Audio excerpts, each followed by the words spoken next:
Out of the clear blue, my legs started shaking. He did not like what he was told. You're not going to be able to stand up, you're going to have trouble moving and walking, you'll obviously be wheelchair bound. What's the root of it? You know, the guy was a fireman. It may have been the fire he fought in '86. It was a chemical fire. Who knows? I have this disease. It's incurable. But, you know, it ain't going to beat me.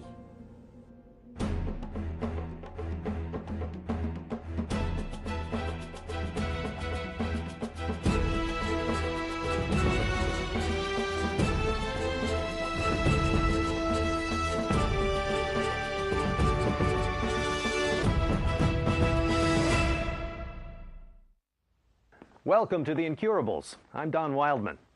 Some people spend their whole lives serving their community with a generous spirit, always putting other people first. Joe Ferrara was first and foremost a family man.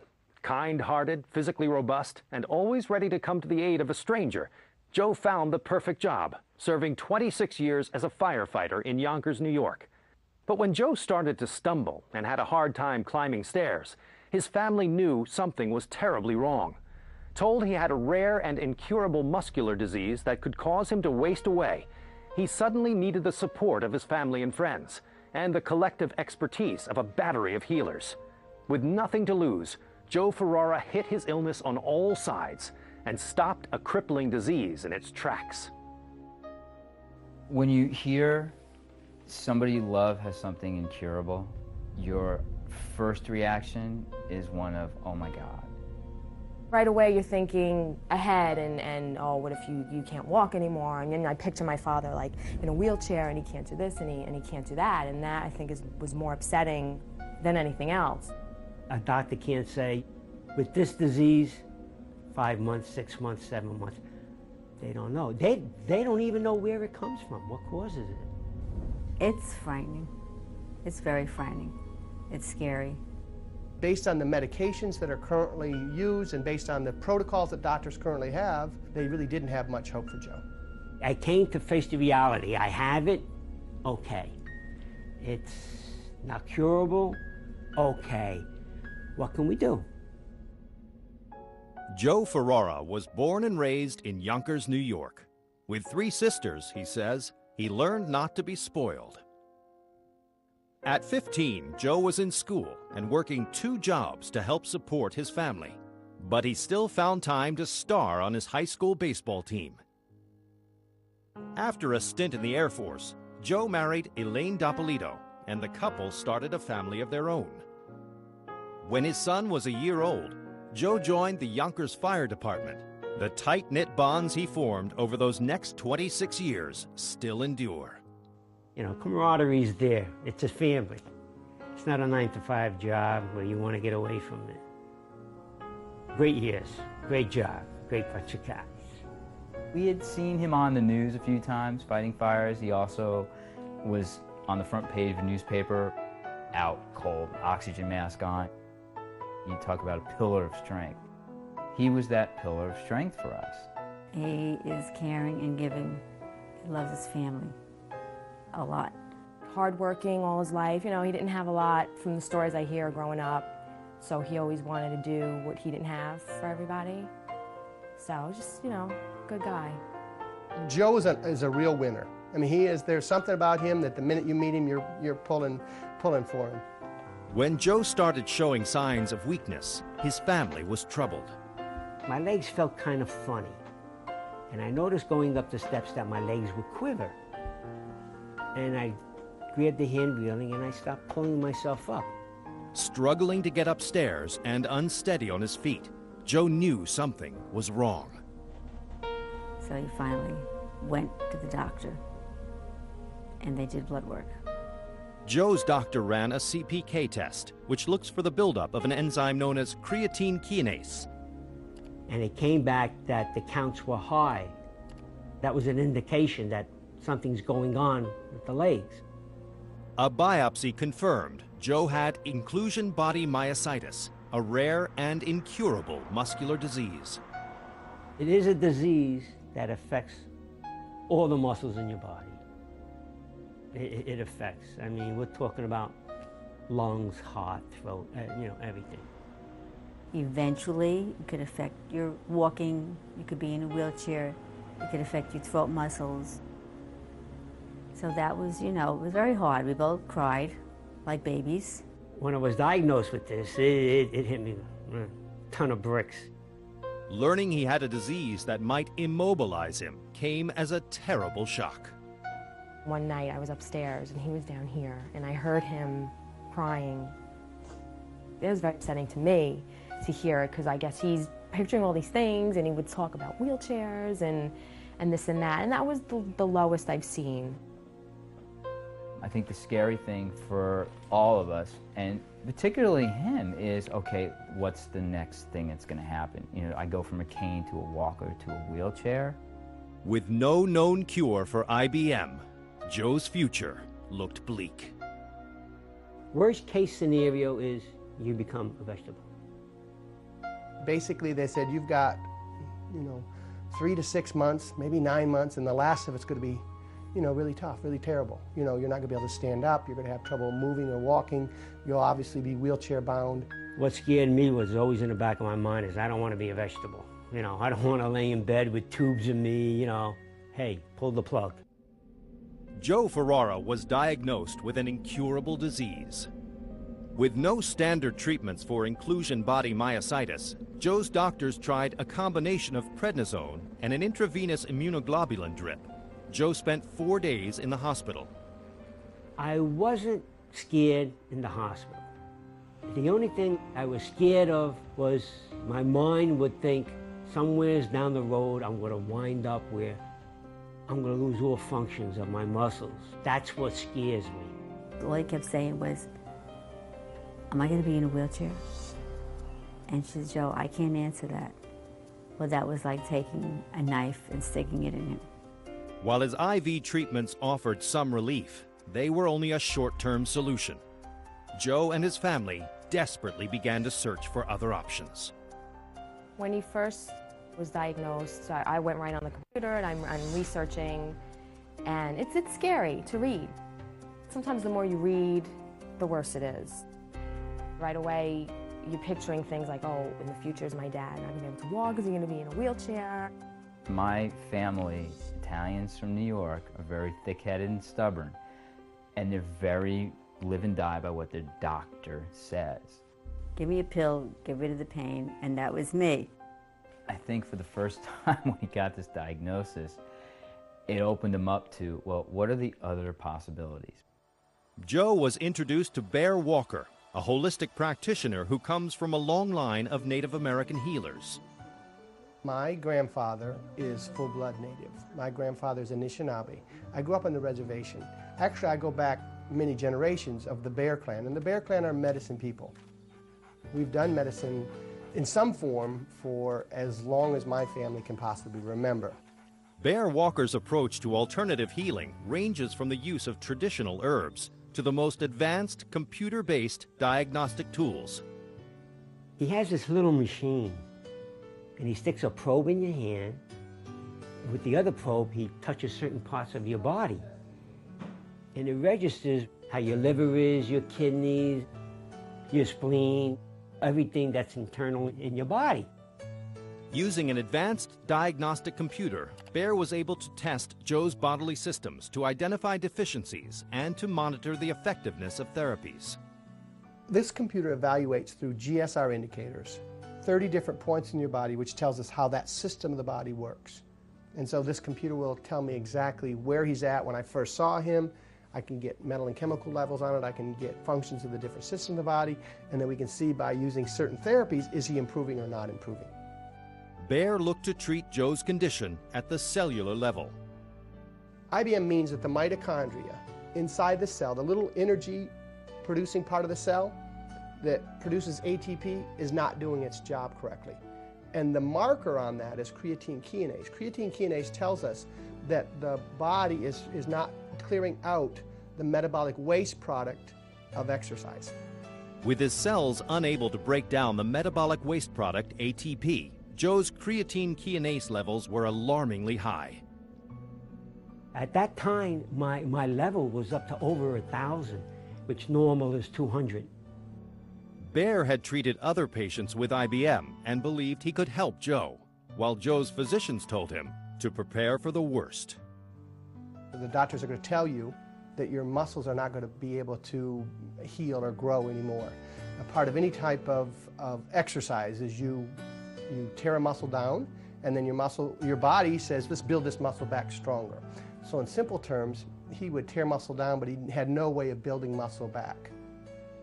You know, your immune system fights disease in your body when you're sick. Well, myositis, after your immune system helps you fight whatever sickness you have, it doesn't stop, it just continues. So it has nothing to fight, so it picks on your muscles.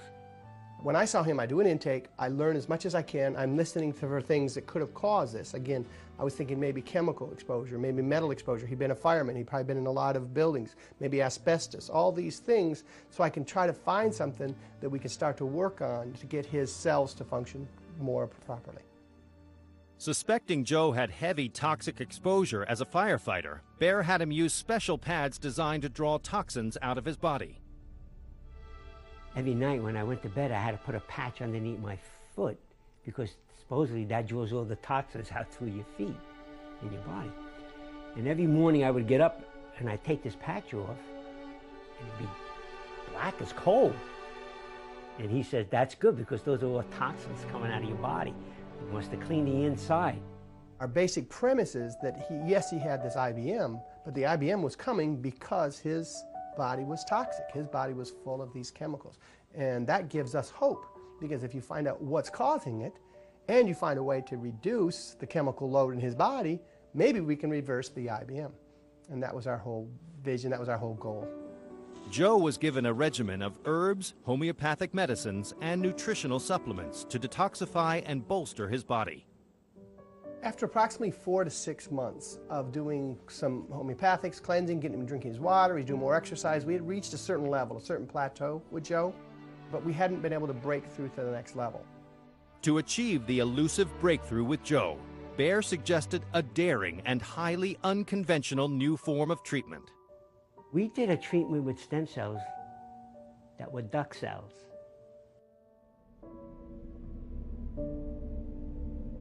Fearing the relentless progression of inclusion body myositis might leave him an invalid, and knowing standard medicine offered no cure and no standard course of treatment, Joe Ferrara eagerly embraced a wide range of alternative therapies, the most unconventional of which included a treatment with non-human stem cells. Stem cells are amazingly versatile in that they can replicate and heal and create any cell in your body. Stem cells have one of the greatest potentials for our health in the future. With the use of human stem cells restricted, Bear turned to stem cells derived from ducks. The source for ours was duck eggs, and actually, if you consider the duck egg, the round egg, there's actually a little spot when it's fertilized, and then there's a little zygote connects it to the wall, and that is very, very rich in this type of a stem cell. The duck's immune system is one of the most amazing immune systems in the world. I mean, ducks are amazing in that they don't get certain diseases, et cetera, et cetera. You can inject certain disease into them, they won't get that disease. They have a very, very efficient immune system. The duck genetically is very, very similar to us. In fact, there's a marker on the end of everyone's chromosome called telomerase.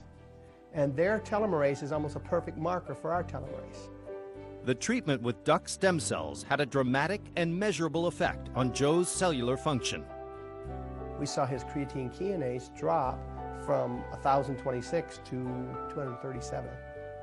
That is virtually impossible. There's no medication that will do that. I saw some improvements with the homeopathic and herbs, but I hadn't seen that level of change as when we did this type of a stem cell. My levels were just coming down, down, down, down, and down.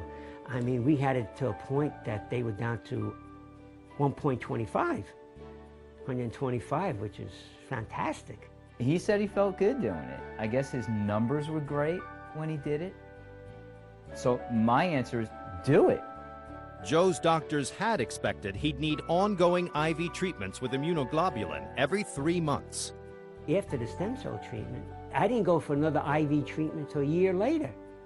I went the whole year. which just blew their minds. They were amazed at it. The change in Joe's health after receiving stem cells was profound. Bear Walker made Joe a different person. He really did. And I was feeling good. I was really feeling good. And everybody kept saying it, you know. I mean, they couldn't believe I was sick. Naturally, this disease don't show on the outside, but yet, you know, I mean, I was gaining weight, everything. I was feeling really good. Bear Walker believes the duck stem cells caused Joe's own cells to communicate more effectively.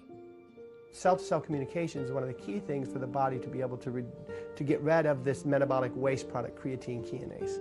And so with the stem cell, he improved his abilities for one cell to tell the other cell what's going on so they could properly work together to clear out of this toxicity. Joe Ferrara also sought out other alternative therapies. I wanted to hit this thing from all angles. I believe in chiropractors. I went to the chiropractor.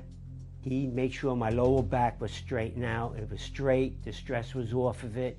Because of his disease and his weakness in his legs, we saw him walking improperly. He's shuffling, dragging his leg, and with that, he's going to throw things off in his spine. And that's where we came in to try to, you know, balance that for him. Joe found great relief in chiropractics. I don't think I would have been able to do what I'm doing today if I didn't go to a chiropractor. It's been wonderful to treat him and get him better to the extent that we have.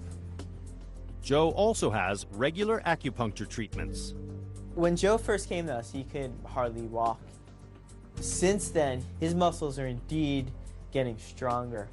If he's feeling any discomfort in his legs, we're definitely going to do some points there. I believe a holistic perspective is great for him. When I get out of there, I feel relief, I feel relaxed, I feel good. Acupuncture is just great. It's great for relaxation. It's great for stimulating your system. You put that with Bear Walker. Those things in conjunction with each other really work well for him. I got nothing to lose. I'm going to hit this thing from all sides. Hopefully what I'm doing is going to help other people who have it. It's hard to tell a person you have this because you tripped and fell. It may not be myositis. That may not be a sign. Because my legs were weak going up the steps doesn't mean you have myositis because you have problems going up the steps. But if you do have those things, have it checked. Joe is doing well. He's doing his exercise. He's doing everything. So I have a lot of faith in that with him. And he's not going to give up. The more active I am, or anybody else who has this, the better they are. Today, Joe is feeling well. He's enjoying activities he once thought were lost. He's once again playing golf. He's able to travel to California and play catch with his grandson. And he gets down to the firehouse to hang out with old friends. They give me a lot of support when I go down there. You know, when you're a fireman, that's like your home. And the guys love him. And they're so grateful and happy for him to see him doing so good. Throughout his battle, Joe's had the support of family, friends, and gifted healers. He has a fabulous support group around him. You know, it's the environment, it's the community that's in part of his life that was also, I think, very integral to his healing. And the other part of this you can't even calibrate with any kind of computer or any kind of medical device of any kind is his will. He's got a powerful will. While Joe isn't cured, he has stopped the progression of his debilitating disease. I honestly feel that with the treatments I'm doing, that we are controlling it and stopping it from spreading. I feel very strongly that Joe's going to lick this thing. I really do. I believe he's going to have a long, strong, healthy life. So that would be my prognosis. His family firmly believes the alternative treatments and integrative approach have made all the difference for Joe. I think the combination of everything is helpful. Integrated medicine works, especially in his case. We absolutely believe that doing the alternative way has helped him, without a doubt. I was not a believer in alternative medicine at all, okay? But when I saw the difference it made for Joe, my thoughts have changed. With nothing to lose, Joe Ferrara was not afraid to risk alternative therapies. I feel anybody who has it, who has my disease, should try it. Like I say, they have nothing to lose, because this is something that's incurable. If they see that the results aren't what they expected, not that they're going to be cured, or that they're going to run a 5-mile race or anything like that, but just to feel better, the body feeling better. If they see a difference, stay with it. There is still no known cure for inclusion body myositis, but a case like Joe's shows that IBM's debilitating advance can be stopped. Instead of giving up and wasting away, Joe fought his battle on every front, and today enjoys an active and hope-filled life.